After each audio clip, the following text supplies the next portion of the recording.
ध्यान में रखते हुए science special series 1000 question answer का स्टार्ट किया गया है, जिसमें ज़्यादा से ज़्यादा क्वेश्चन रिलेट करके बताने की कोशिश की गई है। अगर आप पहले वाला पार्ट नहीं देखे होंगे तो नीचे डिस्क्रिप्शन में लिंक दिया होगा, वहाँ जाकर आप देख सकते हैं।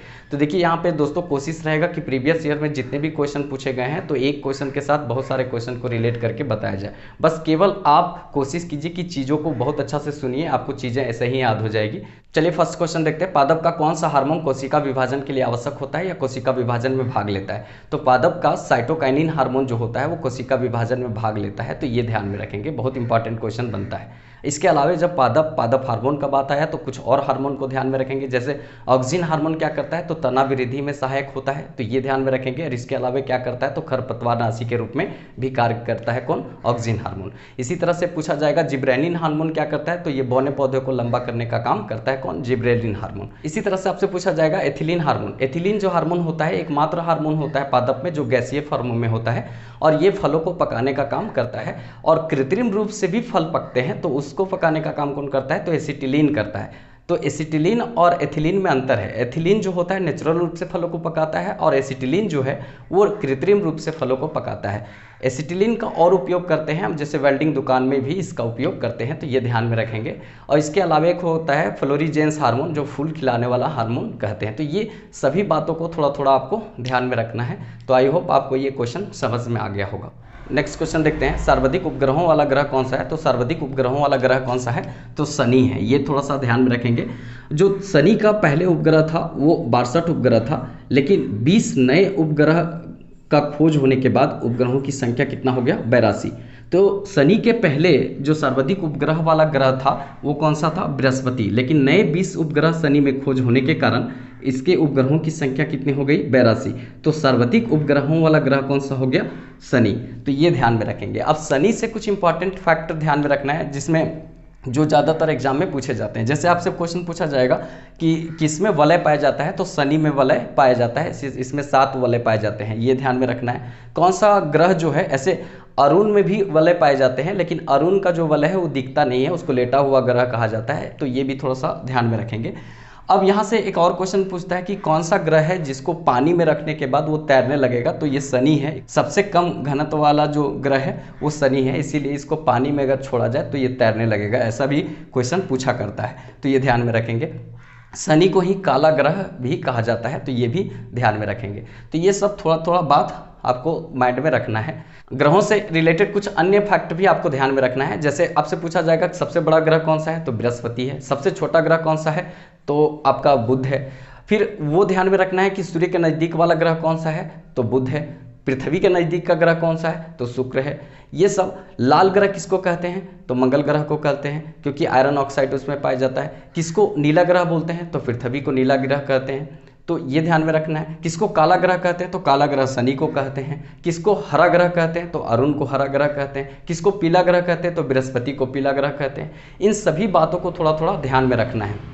किसको मॉर्निंग स्टार इवनिंग स्टार कहते हैं तो वो शुक्र को कहते हैं। पृथ्वी की भग्नी किसे कहा जाता है तो पृथ्वी की भग्नी किसे कहा जाता है तो वो भी शुक्र को कहा जाता है। तो इन सभी बातों को ध्यान में रखना है क्योंकि यहाँ से छोटा छोटा क्वेश्चन पूछा करता है। इसके अलावा कुछ और ध्यान में रखना है कि सबसे बड़ा उपग्रह कौन सा है तो सबसे बड़ा उपग्रह जो बृहस्पति का गैनीमेड उपग्रह है वो सबसे बड़ा है।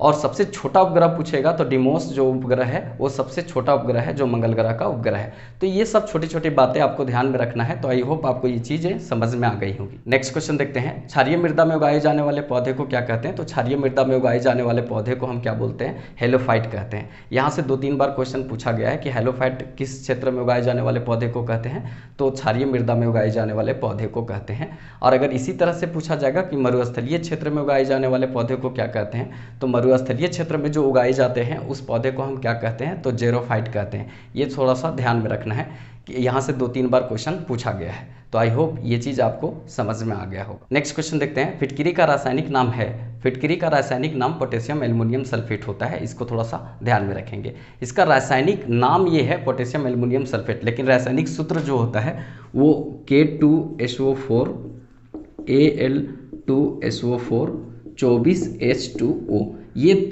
H2O ये होता है इसका रासायनिक सूत्र। लेकिन इतना लंबा ध्यान में नहीं रखना है, बस आपको ये माइंड में रखना है कि जो इसका रासायनिक नाम क्या होता है, पोटेशियम एल्युमिनियम सल्फेट होता है। ये थोड़ा सा ध्यान में रखना है। इसी तरह कुछ अन्य का भी रासायनिक नाम आपको ध्यान में रखना है जो ज़्यादातर एग्जाम में पूछे जाते हैं। जैसे नौशादर का रासायनिक नाम क्या होता है, तो ये पूछा जाएगा अमोनियम क्लोराइड। ये बहुत इंपॉर्टेंट क्वेश्चन है जो बार बार एग्जाम में पूछा जाता है। इसी तरह से आपको पूछा जाएगा बिना बुझा हुआ चूना का रासायनिक नाम क्या होता है, तो कैल्शियम ऑक्साइड होता है।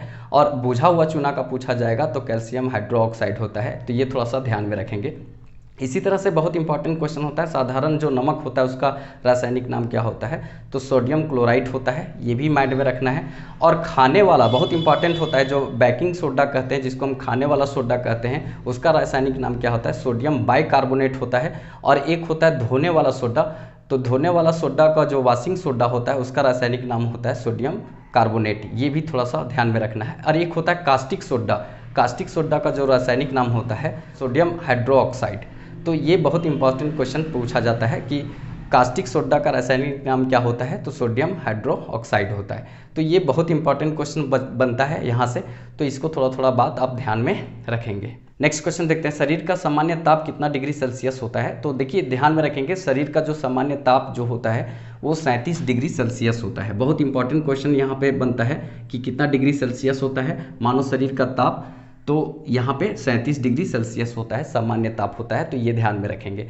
इसके अलावा आपको यहाँ पे थोड़ा सा ध्यान में रखना है कि अगर फ़ारेनहाइट में पूछेगा तो कितना होता है, तो फ़ारेनहाइट में पूछेगा तो 98.6 डिग्री फ़ारेनहाइट होता है। और अगर यहाँ पे केल्विन में पूछा जाए तो केल्विन में पूछा जाएगा तो ये ध्यान में रखेंगे 310 केल्विन होता है। ये बहुत इंपॉर्टेंट होता है, यहाँ से क्वेश्चन पूछा जाता है। तो ये पैमाना है, ताप को मापने का एक पैमाना होता है, सेल्सियस, फ़ारेनहाइट और यहाँ पे केल्विन। तो 310 केल्विन ताप होता है अगर केल्विन में पूछा जाएगा सामान्य मनुष्य में। तो अगर फ़ारेनहाइट में पूछेगा तो 98.6 फ़ारेनहाइट होता है। और अगर सेल्सियस में पूछा जाएगा तो 37 सेल्सियस होता है। अब यहाँ पे एक बहुत इंपॉर्टेंट क्वेश्चन ये बनता है कि इसका जो ताप का न्यूनतम बिंदु जो हिमांक बिंदु वो क्या होता है, और एक बॉइलिंग पॉइंट जो होता है, बाष्प बिंदु होता है, वो क्या होता है। तो ये सब पैमाना में अलग अलग होता है, तो इसको थोड़ा सा ध्यान में रखेंगे। जैसे अगर यहाँ पे हिमांक बिंदु पूछा जाए, हिमांक बिंदु, और इधर एक पॉइंट ले लेते हैं भाप बिंदु, भाप बिंदु। तो ये भाप बिंदु क्या होता है और हिमांक बिंदु क्या होता है, जहाँ पर बर्फ बन जाता है, जहाँ पे जमता है वो हिमांक बिंदु होता है, और जहाँ पर वाष्प बन जाता है वो भाप बिंदु होता है, जो बॉइलिंग पॉइंट होता है। तो देखिए सबका अलग अलग होता है। जैसे सेल्सियस का देखेंगे तो सेल्सियस का हिमांक बिंदु जो होता है वो 0 डिग्री सेल्सियस होता है, और वाष्प बिंदु जो होता है जहाँ से वो उबलता है, बॉइलिंग होता है, वो कितना होता है, तो 100 डिग्री सेल्सियस होता है। इसी तरह से फ़ारेनहाइट में देखेंगे तो फ़ारेनहाइट में यहाँ पे होता है 32 डिग्री फ़ारेनहाइट, जहाँ पे वो हिमांक बिंदु होता है। और यहाँ पे देखेंगे 212 डिग्री फ़ारेनहाइट जो होता है वो इसका वाष्प बिंदु होता है, जहाँ पे बॉइलिंग करता है। इसी तरह से अगर केल्विन में पूछा जाए तो केल्विन में आपको ध्यान में रखना है 273 केल्विन जो होता है ये होता है हिमांक बिंदु, और 373 जो केल्विन होता है, 373 केल्विन जो होता है वो इसका क्या होता है, एक होता है ये वाष्प बिंदु होता है। ये थोड़ा सा ध्यान में रखेंगे। और एक होता है र्यूमर, ये र्यूमर जो पैमाना होता है उसका 0 र्यूमर जो होता है वो इसका हिमांक बिंदु होता है, और इसका 80 र्यूमर होता है वो क्या होता है, वो वाष्प बिंदु होता है। तो ये ध्यान में रखेंगे र्यूमर से कि र्यूमर का जो 0 डिग्री होता है वो क्या होता है, यहाँ पे ये हिमांक बिंदु होता है, और वाष्प बिंदु क्या होता है, तो 80 र्यूमर होता है। ये थोड़ा सा ध्यान में रखेंगे, तो आपसे ये क्वेश्चन पूछा जाता है। इसी तरह से यहाँ पे बहुत इंपॉर्टेंट क्वेश्चन पूछा जाएगा कि फ़ारेनहाइट और जो सेल्सियस होता है वो कब इक्वल हो जाता है, तो -40 डिग्री सेल्सियस पर, -40 डिग्री पर वो फ़ारेनहाइट और सेल्सियस जो होता है वो इक्वल होता है। ये भी क्वेश्चन पूछा जाता है। अब यहाँ पे एक और क्वेश्चन पूछा जाएगा कि सूर्य के सतह में का जो बाहरी सतह होता है उसका तापमान होता है 6000 डिग्री सेल्सियस।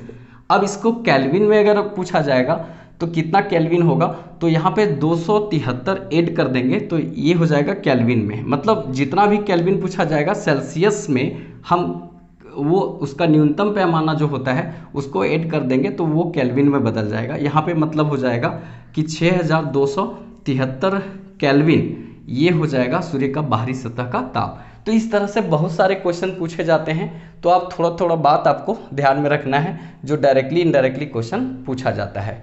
तो ये आई होप आपको समझ में आ गया होगा। नेक्स्ट क्वेश्चन देखते हैं, लार में पाए जाने वाला एंजाइम है, तो लार में जो पाए जाने वाला एंजाइम है वो टाइलिन है। ये थोड़ा सा ध्यान में रखेंगे। जैसे हम लोग बड़ा बड़ा बाइट लेते हैं खाना के रूप में और उसको खाते हैं, तो वो छोटे छोटे बाइट में तोड़ते हैं मुंह में, उसके बाद क्या होता है कि वो वहाँ पे एक लार मिलता है, वो टाइलिन होता है और माड को माल्टोज में बदलने का काम करता है। उसके बाद आहार नाल से वो खाना नीचे जाता है, ये आहार नाल से नीचे जाता है और अमाशय में जाता है। अमाशय में क्या होता है, वहाँ पे HCl होता है, हाइड्रोक्लोरिक अम्ल होता है, जो मात्र एक बहुत प्रबल अम्ल है, लेकिन वो मेरे शरीर में पाया जाता है। ये भी क्वेश्चन पूछा करता है कि कौन सा अम्ल पाया जाता है, तो हाइड्रोक्लोरिक अम्ल HCl पाया जाता है। ये थोड़ा सा ध्यान में रखेंगे। वो कहाँ पर पाया जाता है, तो अमाशय में पाया जाता है। और यहीं पर एक होता है एंजाइम, पेप्सिन एंजाइम होता है, जो प्रोटीन को पेप्टोन में बदल देता है। ये थोड़ा सा ध्यान में रखेंगे। इसके बाद यहाँ से खाना आगे निकलता है छोटी आंत की ओर, तो उसके पहले क्या होता है कि अकृत से एक पीतरस निकलता है, वो उसमें मिल जाता है पीतरस, और उसके बाद वो छोटी आंत में खाना पहुँचता है और सबसे ज़्यादा समय तक जो खाना है वो छोटी आंत में रहता है, और छोटी आंत में रहने के बाद वो बड़ी आंत में जाता है, फिर NS से वो एग्जिट हो जाता है। इस तरह से पूरा खाना का प्रोसेस होता है। अगर इस तरह की चीज़ें आपको समझ में आ रही होगी तो ज़्यादा से ज़्यादा लोगों तक इस वीडियो को शेयर कीजिए, और चैनल नहीं सब्सक्राइब किए होंगे तो रेड बटन प्रेस करके चैनल सब्सक्राइब कर लीजिए, और बगल में बेल आइकन को भी प्रेस कर लीजिएगा, जिससे कुछ नया नोटिफिकेशन आप तक पहुंच सके। और अगर अच्छा वीडियो लगे तो एक लाइक कर दीजिएगा। तब मिलेंगे फिर नेक्स्ट वीडियो में, तब तक के लिए जय हिंद।